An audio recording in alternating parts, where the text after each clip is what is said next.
Corilan sensed more than saw the sphere glowing beside her on the desk, and absently waved her hand over it while continuing to read a message.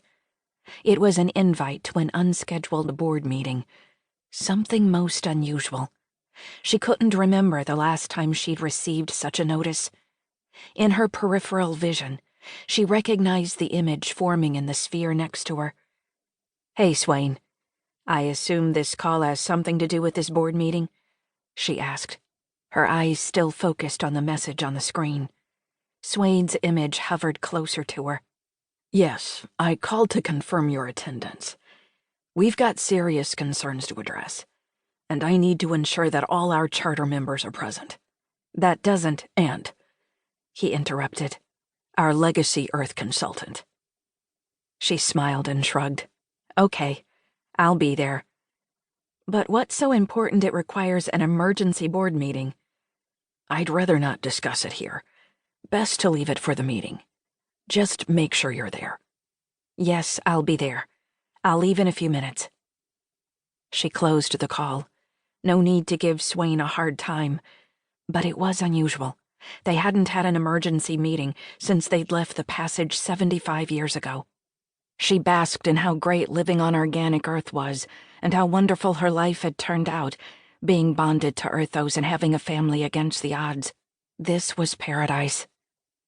The caretakers of Earth and the School of Ancestral Guidance organization, along with all the people who'd committed to being Earth Guardians and becoming allegiance, had followed them to the ephemeral passage. It was incredible. After the Luminians had renewed Earth, all the passage's inhabitants had exited to a natural, organic Earth. Everything had been sublime. So what could be so wrong in paradise? Shaking her head, she got up from the processor and went to her room to get her wind blocker. As she made her way to the front door, she stopped in the great room where her children were busy with their varied interests. She observed them momentarily.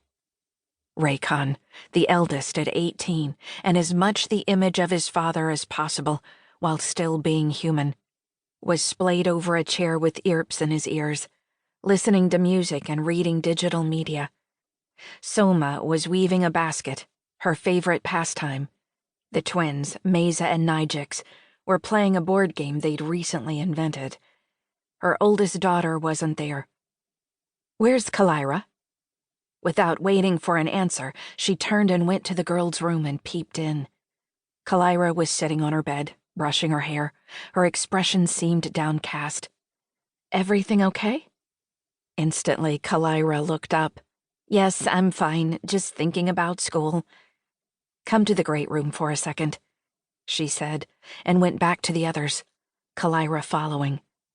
"Listen up, everyone." They all looked at her, and Raycon pulled out an earp from his ear. "I'm going to a special board meeting now. I hope it won't last too long, but if it does, don't worry. Raycon is in charge, and no sass while I'm gone."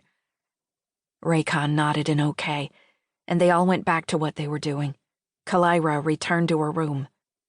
"Raycon, keep a watchful eye." A slight frown crossed his face and receded. "Will do. See you later, Mom." He returned to his listening and reading. Corilan went outside and lifted off in the evening light. Her ability to fly had resulted from her infusion with Earthos.